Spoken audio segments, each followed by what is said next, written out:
नमस्कार, मेरा नाम है दशरथ प्रधान और आप देख रहे हैं छड़नागपुर लाइव। सुबह की 5 बजे की स्पेशल बुलेटिन में स्वागत है। तो चलिए जानते हैं झारखंड की 25 बड़ी खबरों को फटाफट। तो चलिए जानते हैं झारखंड की 25 बड़ी खबरों को। उससे पहले यदि आपने हमारा चैनल को अब तक सब्सक्राइब नहीं किया है तो तुरंत सब्सक्राइब कर दें, बेल आइकन को प्रेस कर दें और वीडियोस को ज्यादा से ज्यादा शेयर जरूर करें। तो आज से 28 फरवरी दिन है बुधवार, हिंदी तिथि कृष्ण चतुर्थी। सूर्योदय का समय 6:29 सूर्यास्त का समय 6:04 बात करें दिन के इतिहास की तो देखिए 1712 में मुगल शासक बहादुर शाह जाफर ने लाहौर में अंतिम सांस ली थी। बात करें बहादुर शाह जाफर की तो बहादुर शाह जाफर हमारे उस स्वतंत्रता संग्राम के नायक है जिसमें हम हार भले ही गए थे, पर हिंदुओं व मुसलमानों क्रांतिकारियों ने उसे एकजुट होकर लड़ा था और अपनी एकता की शक्ति से अंग्रेजों में खौफ पैदा कर दिया था। भारत के आखिरी मुगल बादशाह बहादुर शाह जाफर का जिक्र आते ही उनके उर्दू शायरी और हिंदुस्तान से उनकी मोहब्बत के लिए याद किया जाता है। इन्होंने 1857 की क्रांति में विद्रोहियों और देश के सभी राजाओं को एक सम्राट के तौर पर नेतृत्व किया। इसके लिए उन्हें बड़ी कीमत भी चुकानी पड़ी थी। अंग्रेजों ने इन्हें गिरफ्तार कर ऐसी मौत दी कि 132 साल तक किसी को इनके कब्र के बारे में भी पता नहीं चल पाया। वही देखिए आज ही के दिन 1936 में देश के प्रथम प्रधानमंत्री जवाहरलाल नेहरू की पत्नी कमला नेहरू की निधन हो गई थी। देखिए आज के दिन भारत के लिए एक बहुत बड़ा गौरव का दिन था। भारतीय वैज्ञानिक डॉक्टर सीवी रमन को उसकी शोध रमन इफेक्ट्स के लिए नोबेल प्राइज से नवाजा गया था। देखिए डॉक्टर सीवी रमन ने देखा कि जब सूर्य की किरणें किसी पारदर्शी चीज से होकर गुजरती है तो उसका कुछ हिस्सा विभाजित हो जाता है, जिसके कारण समुद्र का रंग नीला नजर आता है। प्रकाश के रंगों के बिखरने और बंटने के इस प्रभाव को रमन इफेक्ट के नाम से जाना गया। तो चलिए फटाफट 25 बड़ी खबरों की ओर बढ़ते हैं। रांची आ रहे हैं महामहिम द्रौपदी मुर्मू, 3 विद्यार्थियों को देंगे चांसलर मेडल, सुरक्षा के पुख्ता इंतजाम। रांची के मनातू स्थित झारखंड केंद्रीय विश्वविद्यालय का तृतीय दीक्षांत समारोह 28 फरवरी को है। राष्ट्रपति द्रौपदी मुर्मू दीक्षांत समारोह में बतौर मुख्य अतिथि शिरकत करेंगी। राष्ट्रपति के आगमन को लेकर सीयूजी में सुरक्षा के पुख्ता इंतजाम किए गए हैं। झारखंड केंद्रीय विश्वविद्यालय के कुलपति प्रोफेसर क्षितिभूषण दास के नेतृत्व में दीक्षांत समारोह को लेकर तैयारी पूरी कर ली गई है। बता दें कि राष्ट्रपति 3 विद्यार्थियों को चांसलर मेडल, 58 को गोल्ड मेडल व 29 को पीएचडी की डिग्री देंगी। वित्त मंत्री डॉक्टर रामेश्वर उरांव ने पेश किया 1,28,900 करोड़ का भारी भरकम बजट, किसानों के लिए रहेगा खास। झारखंड की चंपाई सरकार ने मंगलवार को विधानसभा में 1,28,900 करोड़ रुपए का बजट पेश किया। वित्त मंत्री डॉक्टर रामेश्वर उरांव ने झारखंड सरकार बजट भाषण की शुरुआत एक कविता से की। इस कविता में उन्होंने पिछले 4 साल की स्थिति का जिक्र किया। इसके बाद वित्तीय संकल्पना के बारे में सदन को बताते हुए कहा, हमारे पांव जमीन पर मजबूती से टिके हैं और विकास के आसमान को छूने का हौसला भी हम रखते हैं। वित्त मंत्री ने वर्ष 2024-25 के लिए 1,28,900 करोड़ रुपए का बजट सदन में प्रस्तुत किया, जो पिछले वर्ष की तुलना में 8.5% अधिक है। पिछले साल सरकार ने 91,832 करोड़ रुपए का बजट पेश किया था। इस दौरान वित्त मंत्री ने झारखंड सरकार की कमाई के स्रोतों के बारे में भी विधानसभा को जानकारी दी। उन्होंने कहा कि सरकार को टैक्स से 34,200 करोड़ रुपए की कमाई हुई, जबकि 19,301 करोड़ रुपए नॉन टैक्स से मिले हैं। केंद्र सहायता के रूप में उन्हें 16,961 करोड़ रुपए की प्राप्ति हुई। सेंट्रल टैक्सेस में राज्य की हिस्सेदारी के रूप में झारखंड सरकार को 40,338 करोड़ रुपए मिले हैं। वहीं उन्होंने कहा कि लोक ऋण से 18,000 करोड़ रुपया और उधार एवं अग्रिम वसूली से 100 करोड़ रुपए मिलने का अनुमान है। आगे वित्त मंत्री ने कहा कि बड़ी जीएसडीपी सुनिश्चित करने के सभी कारक झारखंड में मौजूद है। हमारा प्रदेश संसाधन संपन्न राज्य है। देश का लगभग 40% खनिज भंडार यहाँ है। 30% भाग वन से आच्छादित है। यह कई मूल्यवान लघु वन उत्पादों का स्रोत है। पर्यटकों की रुचि के कई स्थल हैं। हमारे राज्य में प्रकृति, सांस्कृतिक, ऐतिहासिक और धार्मिक पर्यटन केंद्र बनने की क्षमता है। इसे विकसित करके अधिक से अधिक पर्यटकों को आकर्षित किया जा सकता है। गिरिडीह में दिन दहाड़े युवक पर जानलेवा हमला, चेन छीनकर भागे अपराधी।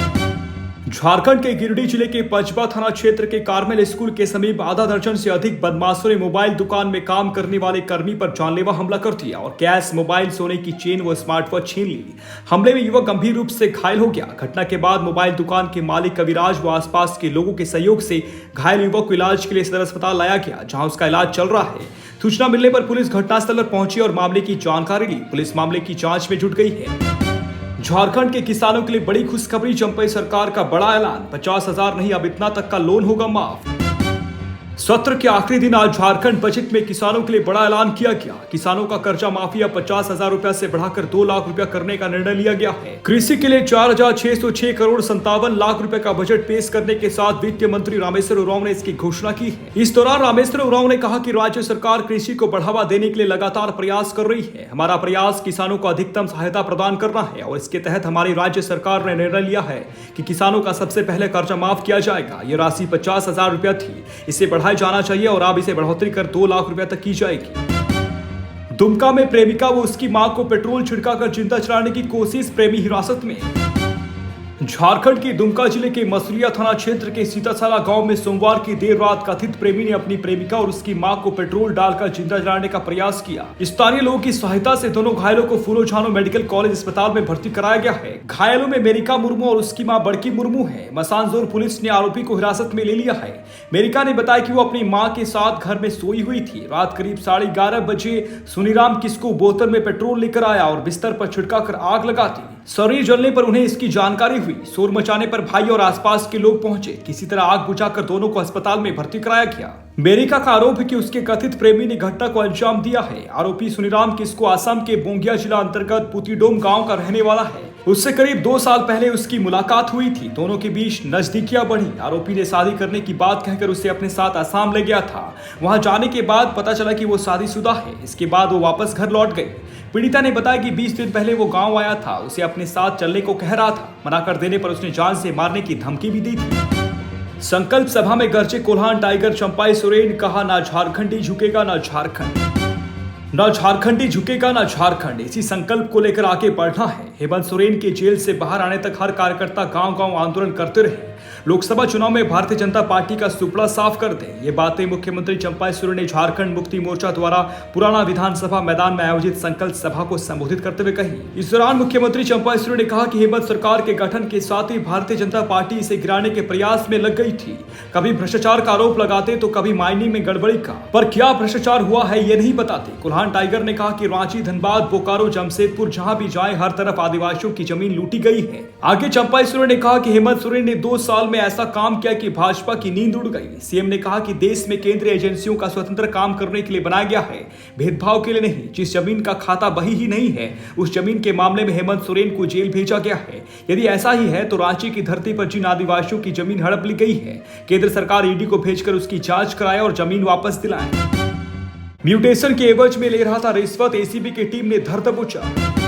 झारखंड के धनबाद से आई एसीबी की टीम ने सोमवार के गिरिडीह के तीसरी प्रखंड स्थित अंचल सब प्रखंड कार्यालय में छापेमारी कर राजस्व कर्मचारी राम नरेश चौधरी को 5,000 रुपया रिश्वत लेते रंगे हाथ गिरफ्तार कर लिया। वो जमीन का म्यूटेशन कराने के नाम पर रिश्वत ले रहा था। गिरफ्तार करने के बाद एसीबी की टीम उसे अपने साथ धनबाद ले गई और पूछताछ कर रही है। एसीबी की टीम इस कार्रवाई के बाद अंचल सब प्रखंड कार्यालय में हड़कंप मच गया है। गैंगस्टर प्रिंस खान के रिश्तेदारों व करीबियों की संपत्ति की जांच में जुटा ईडी। धनबाद के व्यापारियों से रंगदारी वसूलने और फायरिंग करने के मामले में फरार चल रहे वासेपुर के गैंगस्टर प्रिंस खान के रिश्तेदार और करीबियों पर ईडी की नजर है। प्रिंस खान के खिलाफ ईडी ने ECIR पहले ही दर्ज कर लिया है। अब उसके करीबियों और रिश्तेदारों की संपत्ति की जांच शुरू कर दी है। सूत्रों की माने तो अभी तक प्रिंस खान ने धनबाद के सैकड़ों व्यवसायियों को फोन कर रंगदारी मांगी है। रंगदारी के उस पैसे का इस्तेमाल उसके परिजन और करीबी भी उठा रहे हैं। ऐसे लोगों की सूची तैयार किया जा रहा है। वहीं ईडी ने प्रिंस खान उर्फ हैदर के खिलाफ मामला दर्ज करने के बाद उसे सरझा से लाने की तैयारी में जुट गई है। 3 दिवसीय इटखोरी महोत्सव में शामिल हुए सीएम चंपाई सोरेन, कहा हर परिवार में जलेगा शिक्षा का दीप। चतरा जिले की इटखोरी स्थित प्रसिद्ध भद्रकाली मंदिर में पूजा अर्चना करने के बाद मुख्यमंत्री चंपाई सोरेन ने 3 दिवसीय इटखोरी महोत्सव का उद्घाटन किया। इस अवसर पर उन्होंने कहा कि मनुष्य जीवन में देवी देवताओं से उदय होता है। मां भद्रकाली से कुशलता की कामना करते हैं। समाज को दुराचार से बचाने के लिए ही मां होती है। आगे उन्होंने कहा कि इटखोरी की अलग पहचान है। यह बहुत बड़ा धार्मिक स्थल है। यहाँ पूजा करने से मन को शांति मिलती है। लोगों को धर्म के साथ साथ कर्म पर भी विश्वास करनी चाहिए। बिना आस्था के कोई मनुष्य नहीं रह सकता। हमारी सरकार सभी धार्मिक स्थलों का विकास करेगी। उन्होंने आगे कहा कि हेमंत सोरेन ने जो सोचा था उसे हम पूरा करेंगे। हर क्षेत्र में विकास करेंगे।